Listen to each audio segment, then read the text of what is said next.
I'll never forget the moment I realized my parents weren't coming to my wedding. I was standing at the back of the church, heart racing, excitement bubbling in my chest. The air was filled with soft music and the quiet chatter of guests taking their seats. I kept glancing toward the doors, hoping to see them walk in, but they never did. The ceremony was about to begin, and I felt a lump form in my throat. They promised they'd be here. We had planned this day for a year. I sent the invitations out months ago, ensuring that everyone had plenty of notice, including my parents. They were supposed to be sitting front row, watching their eldest daughter marry the love of her life, Jake. Instead, they were missing in action, with no explanation. I tried to shake off the growing anxiety. Maybe they were stuck in traffic or something last minute came up. But just as I was about to make my entrance, my phone buzzed with a message. It was from my mom. "We're so sorry, honey. Amanda really needs us today. We'll see you after the party."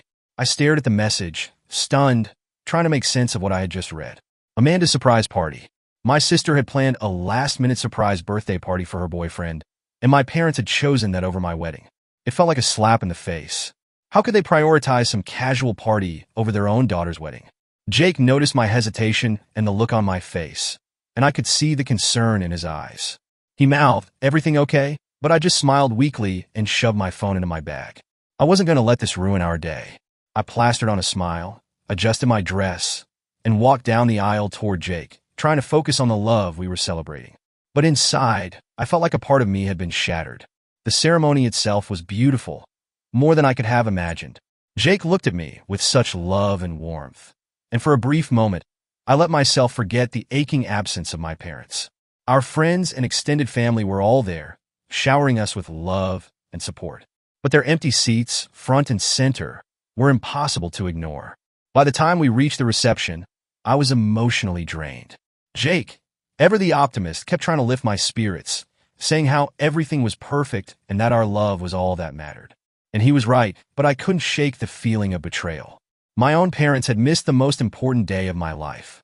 My sister had chosen her boyfriend's party over me, and they all expected me to just be okay with it. As the night wore on, I put on a brave face, laughing at toasts, dancing with Jake, and pretending I wasn't hurt. But inside, the betrayal festered. I kept thinking back to the message from my mom.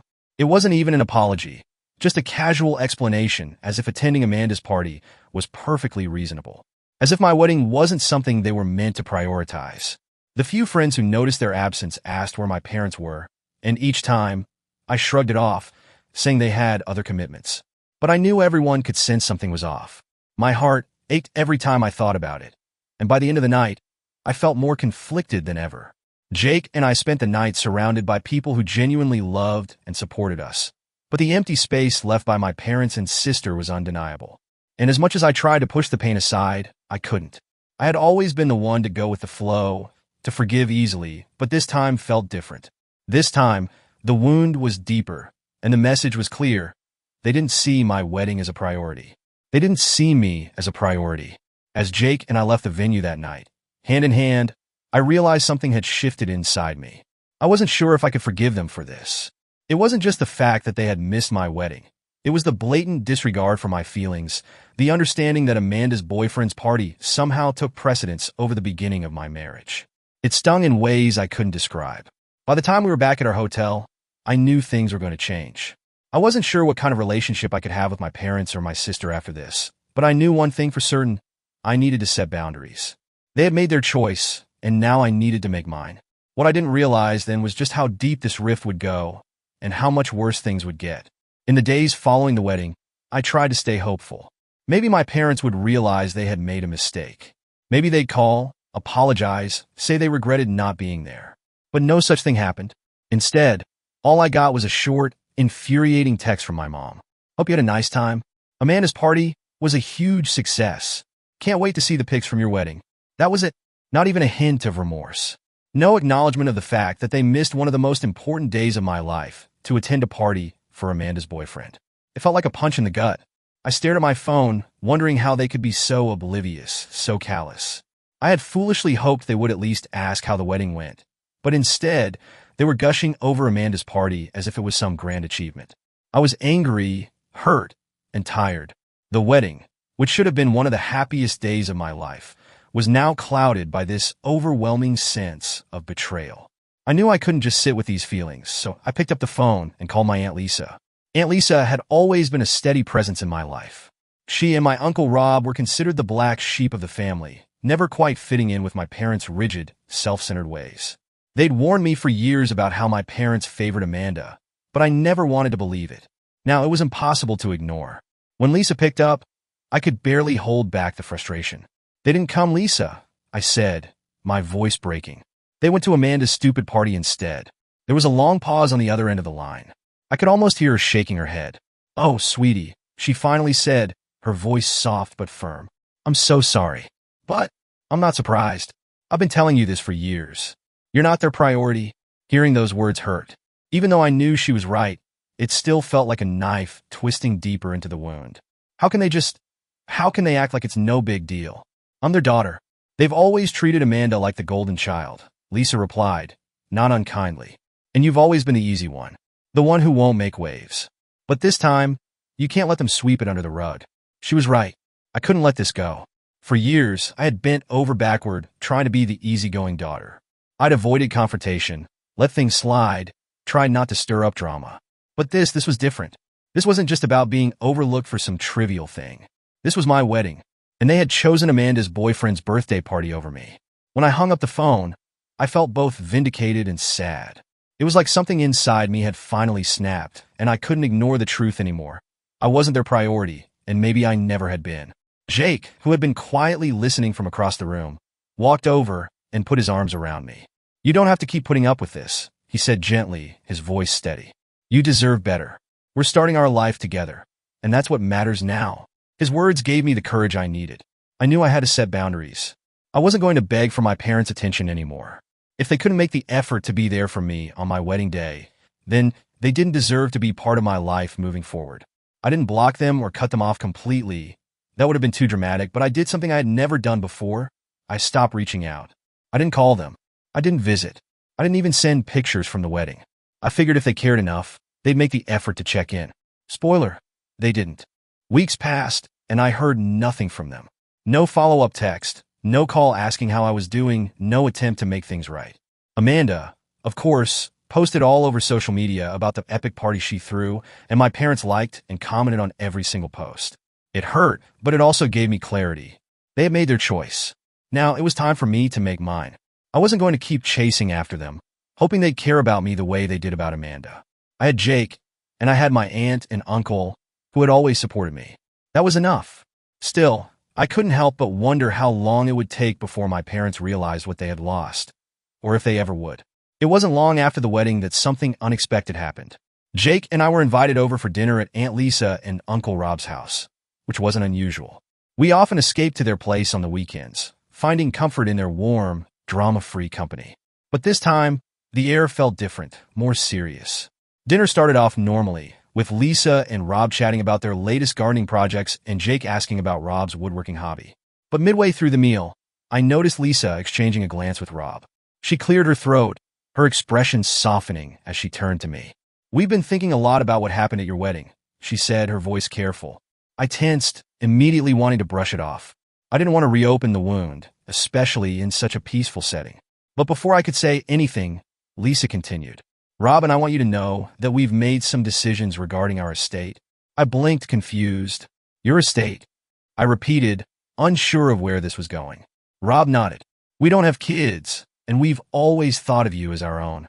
After what your parents did, missing your wedding, choosing Amanda's party, we decided to make things clear." I was still struggling to grasp what they were talking about. They couldn't possibly mean what I thought they meant. Lisa leaned forward, her hands clasped together. "We've updated our wills. We're leaving everything to you and Jake." My mouth went dry. "Everything?" They both nodded. Rob's voice was calm, but firm as he added, "It's been on our minds for a while. We know your relationship with your parents has always been difficult, and after the way they treated you, well, we wanted to make sure you know how much you mean to us. You deserve to be treated like family." I was stunned. My aunt and uncle had always been generous, always made me feel like I belonged in their lives. But this was beyond anything I could have imagined. Lisa and Rob weren't excessively wealthy, but they were more than comfortable. I knew their estate, modest as it was, would be enough to secure a future for Jake and me. The thought of them choosing to leave it all to us left me speechless. Tears welled up in my eyes, and I struggled to find the right words. I don't even know what to say. Thank you, but you don't have to do this. Lisa reached across the table, her hand gently covering mine. We want to. It's not about money. It's about showing you that we love you. Your parents made their choice, and we've made ours. Jake, sitting beside me, squeezed my hand under the table. His silent support made my emotions even harder to control, and I felt a lump form in my throat. I had spent so much time feeling like an afterthought in my own family, always playing second fiddle to Amanda. But here were Lisa and Rob, reminding me that I mattered. I wasn't just the easygoing daughter who would never complain. I was important to them, loved.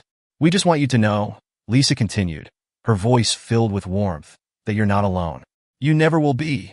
The weight of their words sank in, filling me with a deep sense of gratitude and a sense of validation that I hadn't realized I needed. For the first time since my wedding, I felt like I wasn't invisible, like someone saw me and valued me for who I was, not as an accessory to someone else's life. After dinner, as Jake and I drove home, I was quiet, still processing everything that had happened. Jake glanced over at me, his brow furrowed in concern. You okay? He asked gently, squeezing my hand. Yeah, I whispered. I never expected this. Lisa and Rob love you, Jake said, smiling. They always have. This just proves it. I nodded, but my mind was already spinning. I hadn't told my parents or Amanda about this dinner, and I wasn't sure how they'd react. But deep down, I knew that once this news got out, it would send shockwaves through my family. It wasn't just about the inheritance. It was about the clear line being drawn between Lisa and Rob's loyalty to me and my parents' blatant disregard. For so long, I had played the role of the peacekeeper, the one who let things slide, the one who didn't demand attention. But this twist of fate, this unexpected act of love from my aunt and uncle, was a reminder that I didn't need to fight for scraps of affection anymore. Little did I know, this decision would ignite something in my parents, and their sudden, desperate attempts to fix things would only reveal their true intentions. It didn't take long for the news to reach my parents. I'm still not sure how they found out about the inheritance. Maybe Amanda overheard something, or maybe it was a cousin who let it slip. But within days, my phone was buzzing with texts and missed calls from my mom. At first, I ignored them. After months of silence, it was painfully obvious why she was reaching out now. I didn't want to deal with the inevitable guilt trip, the half-baked apology I knew would be coming. But the curiosity gnawed at me, and eventually I caved. I answered the phone, but I was already bracing for whatever she had to say. Mom, I said, my voice careful, holding back the storm of emotions I was feeling. Honey, she gushed, her voice oozing with forced sweetness. I could tell immediately this wasn't a real conversation. It was a performance.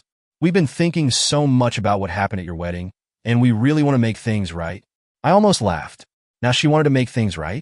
After months of not bothering to check in, after leaving me to deal with the aftermath of their betrayal, suddenly it was time for reconciliation? I remained silent, letting her dig her hole deeper. We know we made a mistake, she continued, her tone shifting into a well-rehearsed regret. Missing the ceremony was, well, it was wrong. But your father and I were thinking, maybe we could have a second wedding? A real family celebration. That way we can be there this time. And I nearly dropped the phone. A second wedding? As if I was just going to do the whole thing over again, so they could feel better about themselves? That's not happening, I said sharply, cutting her off before she could say more. My patience, already worn thin, snapped. You missed my wedding because you chose to. Amanda's surprise party was more important to you. That's on you. There was a heavy silence on the other end of the line. I could feel her scrambling to figure out how to respond. When she finally spoke again, the forced sweetness was gone, replaced by something more calculated. We just want a chance to make it right, she said, but there was no warmth in her words now. And besides, I heard about Aunt Lisa and Uncle Rob's decision. Don't you think they'd want the whole family to come together? And there it was, the real reason for this sudden change of heart. It wasn't about making things right. It was about the money. They hadn't cared about my wedding, about how they had hurt me. But once they learned that Aunt Lisa and Uncle Rob had left their entire estate to me, suddenly they were desperate to make things right. I felt a wave of anger, but also a strange sense of clarity. Everything made sense now, why they were reaching out, why they were pretending to care. It was all about the inheritance. You've got to be kidding me, I muttered, shaking my head in disbelief. This has nothing to do with fixing things, does it? It's about the money. You just don't want to lose out. Of course not, my mom exclaimed, clearly offended that I called her out. It's not about that at all. We're family. Families have to stick together. No, Mom, I said firmly, my voice cold. You made your choice when you skipped my wedding for Amanda's party. You showed me exactly where I stand. And now that there's money involved, you suddenly want to come together? I'm not buying it. Her voice turned desperate. But don't you think it would be better for everyone if we all moved past this? Lisa and Rob wouldn't want us to be divided like this. We're your parents. You can't just shut us out over one mistake. One mistake? I repeated, my voice incredulous. It wasn't just the wedding. It's been years of this. Putting Amanda first, treating me like an afterthought. This inheritance doesn't change anything between us. I could hear her trying to come up with something, anything to sway me, but I was done. I had spent my entire life trying to please them, trying to be enough. But they had shown their true colors, and I wasn't going to bend over backward just because they were afraid of losing out financially. We're done here, Mom, I said, cutting the conversation short. If you're reaching out because you feel bad about what happened, fine. But if this is about the inheritance, you can forget it. Before she could respond, I hung up. My hands were trembling, and my heart was pounding in my chest, but I felt a strange sense of relief. For once, I hadn't caved to their manipulation. I had stood my ground. I sat there for a moment, staring at my phone, wondering if I had done the right thing. But deep down, I knew I had. They had made their choice, and I had to make mine. As I sat in the quiet of my apartment, Jake came over and wrapped his arms around me. You did the right thing, he whispered, sensing the storm of emotions I was dealing with. I nodded, leaning into him.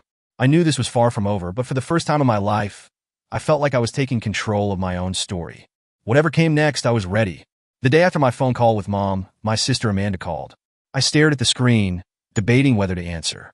I knew it wasn't going to be a conversation I wanted to have, but curiosity won out. I answered, and Amanda's voice immediately filled my ear, bubbly and upbeat like nothing had ever happened. Hey sis, how are you? She chirped. It feels like it's been forever. I just had a call and tell you all about the surprise party. Oh my God, you should have seen his face when I tuned her out as she rambled on about her boyfriend's surprise party. The same party that my parents had chosen over my wedding. The sheer audacity of it was infuriating, but I wasn't surprised. Amanda had always had this ability to pretend everything was fine, even when it was clearly not. Finally, after what felt like an eternity, she circled back to the reason for her call. Oh, and Mom mentioned they're trying to plan a second wedding for you and Jake. Isn't that so sweet? I think it's a great idea. You should give them another chance. I nearly dropped the phone. A second wedding? Amanda, my parents, were they all living in some alternate reality where you could just redo the most important day of someone's life because you skipped it the first time? I couldn't help the anger that rose in my chest. Amanda, I interrupted, my voice cold, cutting through her faux cheerfulness. This isn't about making things right. They're only doing this because they're scared of losing the inheritance. There was a long pause on the other end of the line. When Amanda finally spoke, her voice was just a little too high-pitched, a little too quick to defend. That's not true. They just feel terrible about the wedding and want to fix things. You're being too hard on them. I could feel my blood boiling. She was deflecting, just like she always did, trying to make me seem unreasonable, like I was the one overreacting. But I wasn't having it this time. Not after everything they put me through. Right, I said, my voice dripping with sarcasm. And I'm sure this has nothing to do with the fact that Aunt Lisa and Uncle Rob decided to leave everything to Jake and me. Her silence on the other end was deafening. I waited, giving her a chance to deny it, to tell me I was wrong, but she didn't. And that silence told me everything I needed to know. After a few moments, she finally spoke, her tone more subdued. Look, I just think it would be good for everyone if we could move on from this. Mom and Dad didn't mean to hurt you. They're trying, okay? They didn't mean to hurt me? I repeated, my voice rising. They didn't just hurt me, Amanda. They abandoned me. They chose your party over my wedding. And now you're asking me to forget all of that because they're scared they won't get money from Aunt Lisa and Uncle Rob? That's not trying. That's manipulation. Another silence. This time longer. I could almost hear her scrambling for what to say next, trying to figure out how to spin this, how to get me to back down like I always did. You're being dramatic, Amanda finally said, her voice sharp now, irritation creeping in. It was one mistake. You're making way too big a deal out of this. I could feel my hands shaking as I gripped the phone. One mistake? Amanda, this isn't about just one mistake. This is about years of being pushed aside, of you being the favorite, of them choosing you over me again and again. The wedding was just the last straw. She huffed, clearly frustrated that I wasn't falling in line like usual. You're acting like the victim here, but you could have invited them to the wedding, too, you know? Maybe if you hadn't been so distant. I couldn't believe what I was hearing. I didn't invite them, Amanda. They were supposed to be there, but they chose you. They didn't even apologize. And now they only care because they're afraid of losing the inheritance. This isn't about me. It's about money. There was a long pause before she finally responded, her voice low and almost bitter. You always have to make it about you, don't you? I blinked, taken aback by the venom in her tone. What are you talking about? This whole thing, she snapped. It's always been about you needing to be the center of attention. You're always complaining about how mom and dad favor me, but maybe they do that because you're always so difficult to deal with. Maybe if you weren't always playing the victim, they wouldn't have to go out of their way to make me feel special. I couldn't believe what I was hearing. She was actually trying to blame me for everything that had happened, for every slight, every hurt. My anger flared again, but this time, it was mixed with a deep sense of sadness. Unbelievable, I whispered. You really don't get it, do you? I get that you're making this whole thing way bigger than it needs to be, she shot back. I felt the conversation slipping away like trying to hold on to water. There was no reasoning with her, no explaining my side. Amanda had her version of reality, where she was always the victim, and I was always the problem. I'm done, Amanda, I said finally, my voice firm. I'm done playing this game. You and mom and dad can keep doing whatever you want, but I'm not going to be a part of it anymore. She scoffed. Fine. If that's how you want it, that's how it is, I said, my voice cold. Goodbye. I hung up before she could respond, my heart racing. I knew this wasn't the end of it. Not by a long shot. But for now, I had finally said what needed to be said. I wasn't going to let them manipulate me anymore. This time, I was taking control. Despite the sudden flurry of attention from my parents and sister, I knew I couldn't just let them waltz back into my life without consequences. After years of chasing their approval, being constantly overshadowed by Amanda, and finally the ultimate betrayal on my wedding day, I had learned the hard way that my happiness couldn't hinge on their acceptance. This time, things had to be different. Jake and I spent hours discussing what to do. I get that they're your family, but you don't owe them anything, especially not after how they treated you, Jake said one evening as we sat together on the couch. You need to do what's right for you, not what they want. He was right, of course. For so long, I had been the one trying to keep the peace, to play the role of the good daughter, while my parents doted on Amanda. But I wasn't willing to sacrifice my dignity or mental health for the sake of a fake reconciliation built on guilt and manipulation. The next time my mom called, I was ready. I answered calmly, but I didn't let her sweet tone pull me in like it usually did. Hi, sweetie. I've been thinking a lot about what we talked about, she began. I know things got off to a rough start, but I really think we can put all this behind us. We're still family after all. I took a deep breath, steadying myself. Mom, if you really want to be part of my life, there have to be some changes. I can't keep pretending everything is okay when it's not. What do you mean? She asked, her voice faltering slightly. I mean that I'm not going to do a second wedding, I said firmly. And I'm not going to pretend that you and Dad didn't hurt me when you chose Amanda's party over my wedding. There was a pause. I could practically feel her trying to come up with something to say that would make me back down, but I wasn't going to let it happen this time. I'm sorry, honey. We just thought Amanda really needed us that day. She started, but I cut her off. And I needed you too, I said, my voice unwavering. It was my wedding day, Mom. You missed it for a party. You didn't even apologize. I could hear her breathing, the silence stretching between us as she realized I wasn't going to let this go. Finally, she spoke, but her tone was defensive. We're trying to make it right now. Isn't that what matters? No, I said bluntly. What matters is that you're only trying now because you're worried about Aunt Lisa and Uncle Rob's inheritance. This isn't about making things right. It's about money. She didn't deny it. Instead, she tried to pivot, but her frustration was clear. You're being so difficult, just like you always were. We're offering to fix things, and you're pushing us away. I shook my head, even though she couldn't see me. No, I'm setting boundaries, Mom. If you want to be part of my life, asterisk our asterisk lives, I emphasized, glancing at Jake who nodded encouragingly, then you need to accept that things are different now. I won't bend over backwards to make you happy anymore. You're going to have to prove you care, not just with words but with actions. There was another pause, longer this time. Finally, she said, fine, if that's what you want. Her voice was icy, the warmth from earlier gone. That's what I need, I corrected, before telling her I had to go and hanging up. I sat there, staring at my phone for a moment, a mix of emotions swirling inside me. Relief, sadness, anger. But for the first time in a long time, I felt like I had taken control. I wasn't letting them dictate my life anymore. "You did the right thing," Jake said softly, wrapping his arm around my shoulder. "I hope so," I sighed, leaning into him. I don't know what happens next." "What happens next is we live our lives," Jake said, smiling. "On our terms." That night, as I lay in bed, I realized that this was the first time I had ever truly set boundaries with my parents. And it felt good. Even if they didn't like it, I knew I had made the right decision. But I also knew this wasn't over. They weren't going to just accept this easily, especially not with the inheritance hanging over their heads. There was more to come, more drama waiting in the wings. But for now, I had drawn the line, and I wasn't going to let them cross it again. Over the next few weeks, the messages kept coming.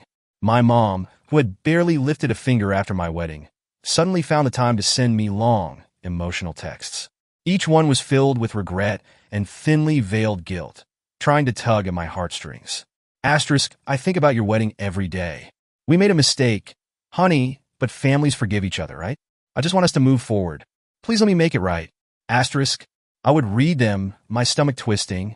There was a time when I would have jumped at the chance to mend things, to smooth over the cracks, but that time had passed.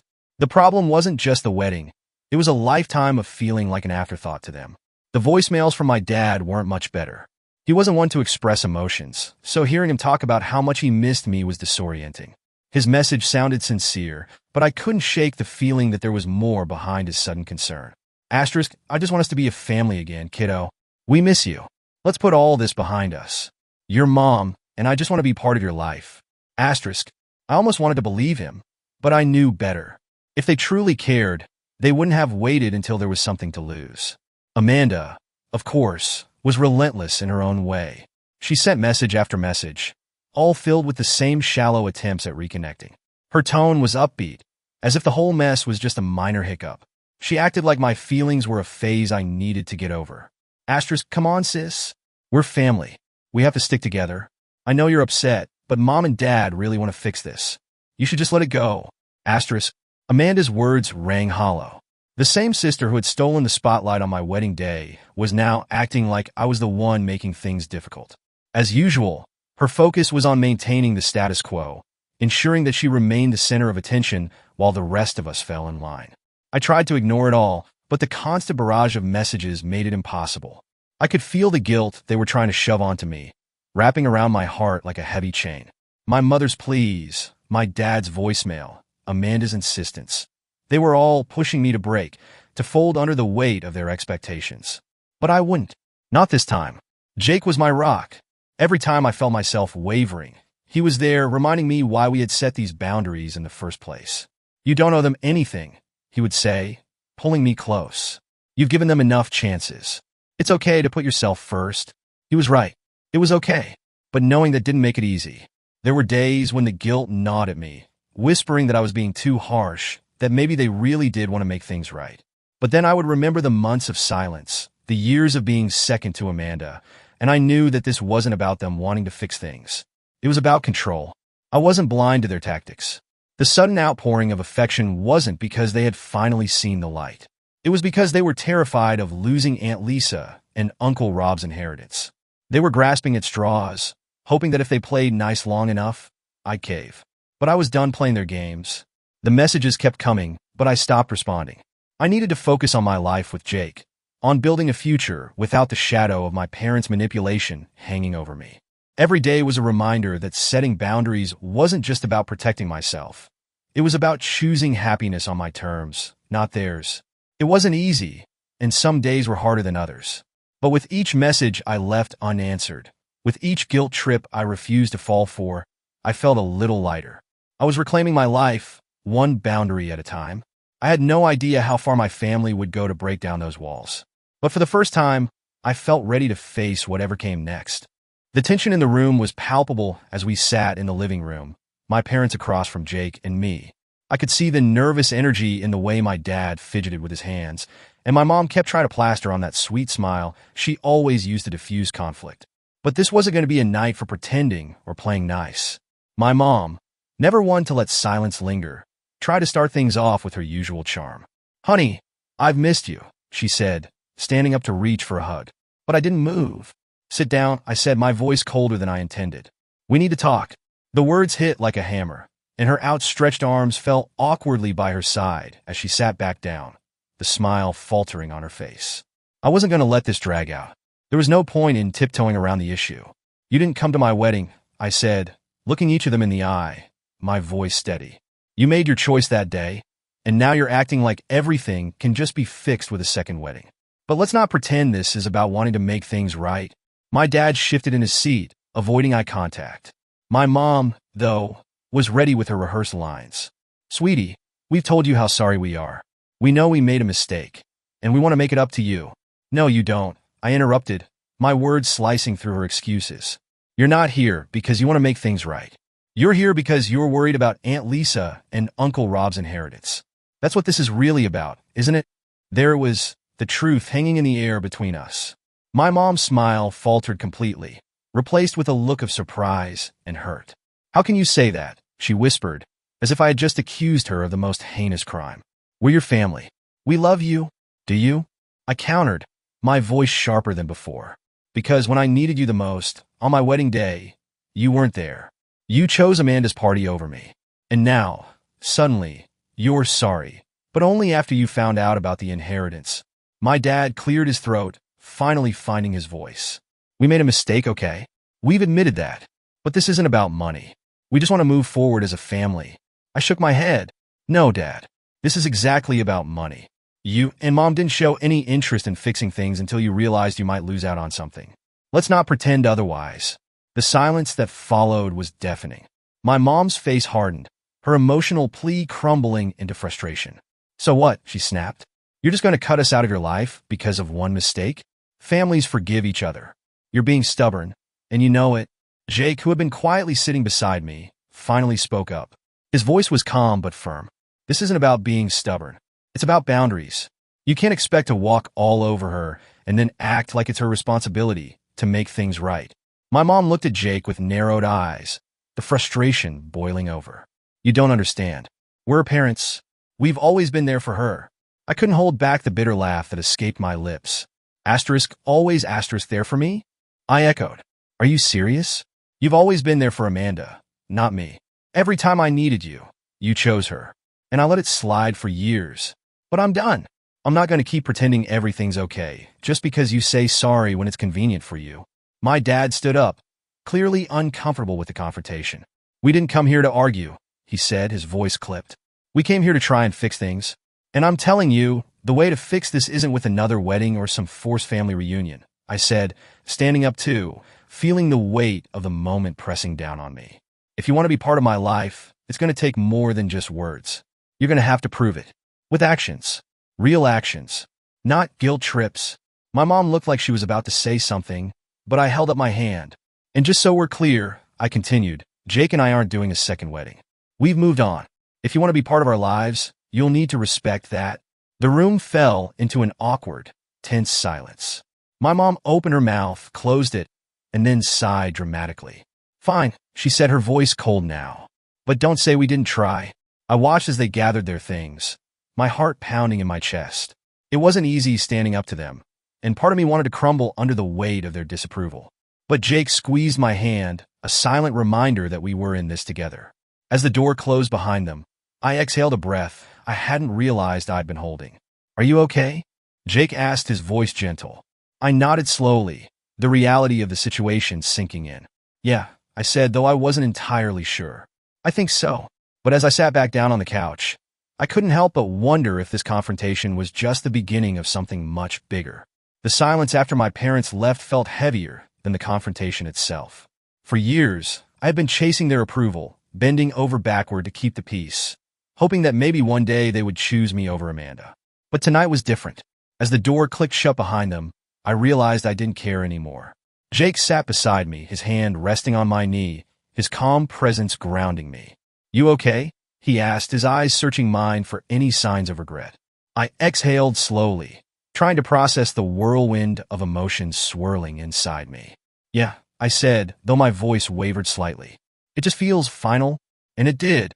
For the first time, I had drawn a line in the sand with my family, and it felt like there was no going back. My parents' anger was palpable as they left, especially my mom's. I could see the resentment in her eyes when I told her they couldn't just show up when it was convenient for them anymore. That if they couldn't respect the boundaries Jake and I had set, they had no place in our lives. The look she gave me as she walked out was one I would never forget. It was the same cold, detached look she'd given me my entire life when things didn't go her way. It had been her weapon for years, a way to guilt me into falling in line. But not anymore. Do you think they'll come around?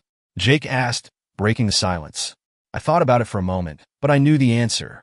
No, I said, shaking my head. I think they're too proud to admit they were wrong. If they couldn't apologize for missing our wedding, I doubt they'll do it now. The truth of that stung, but it was also liberating. I wasn't the one who needed to fix this relationship. It wasn't my responsibility anymore. They had made their choices, and I had finally made mine. Over the next few days, the reality of cutting ties with my family started to sink in. My phone remained eerily silent, no barrage of texts or guilt-laden voicemails from my mom. Amanda didn't call to lecture me about family unity. It was as if, the moment they realized I wasn't going to bend, they had decided I was no longer worth the effort. Part of me had expected them to fight harder, to at least try to win me back. But the deeper, more cynical part of me knew this was their MO. When things didn't go their way, they shut down and played the victim, hoping I'd come crawling back. This time, I wouldn't. Jake and I settled back into our routines, focusing on our life together, but it was hard to ignore the gap left by the absence of my family. I knew I had made the right decision, but it didn't stop the pang of loneliness that occasionally crept in. A few weeks later, Aunt Lisa and Uncle Rob invited us over for dinner. I was grateful to still have them in my corner, their unwavering support a stark contrast to my parents' selfishness. Over a simple meal, we talked about everything, the confrontation, the silence that followed, and the unexpected sense of peace I had found. You did the right thing, Lisa said, reaching across the table to squeeze my hand.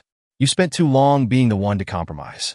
It's about time they see you for who you really are. Uncle Rob nodded in agreement. Family should never make you feel like you're second best.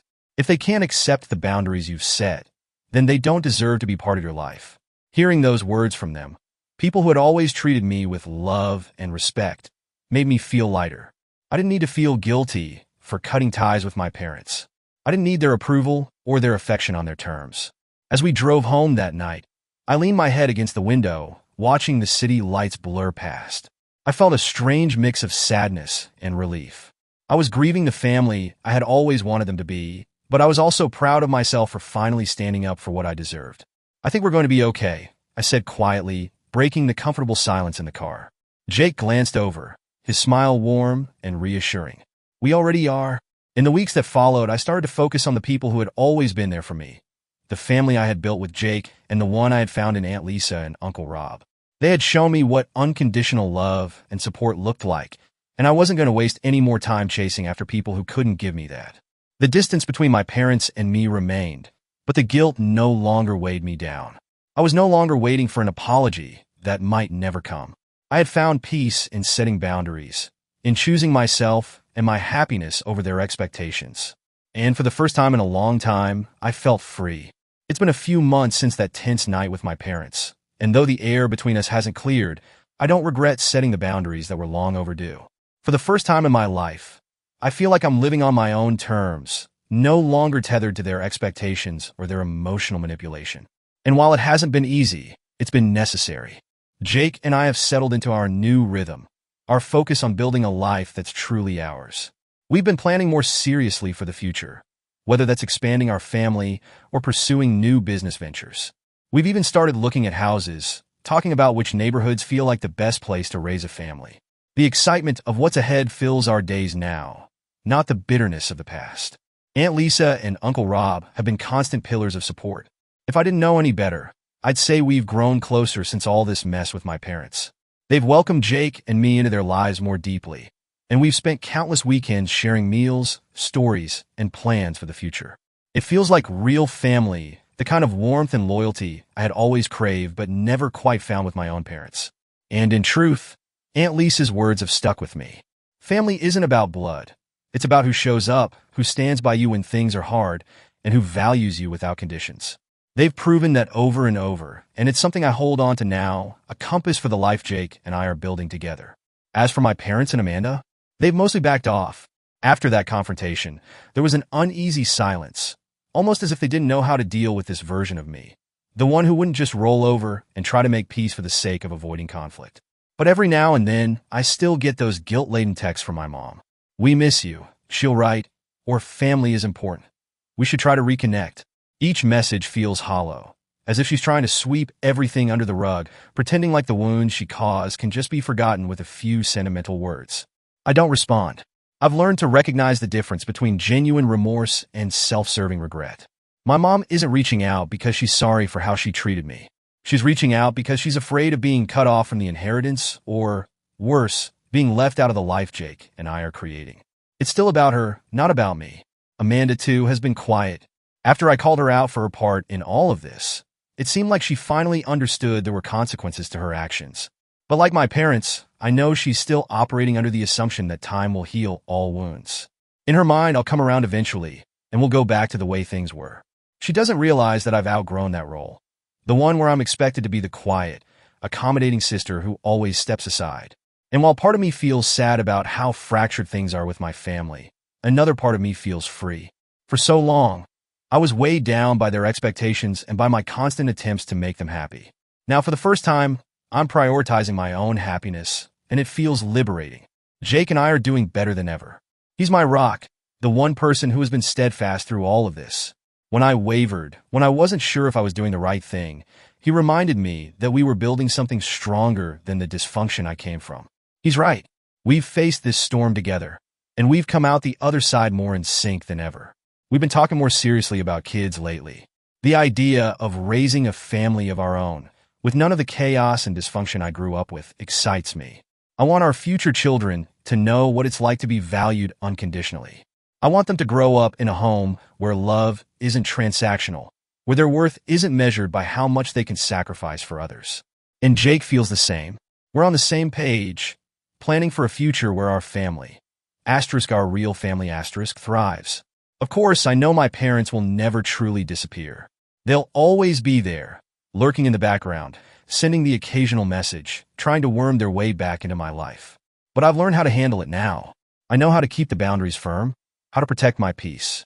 I don't need their approval. I don't need their validation. The inheritance drama only highlighted what I had suspected all along, that their interest in me was always conditional. Once that condition was removed, so was their loyalty. And I'm okay with that. More than okay. Actually, I've found peace in the people who genuinely care about me. I've found strength in choosing my own path, with Jake by my side and a bright future ahead of us. We'll move forward together.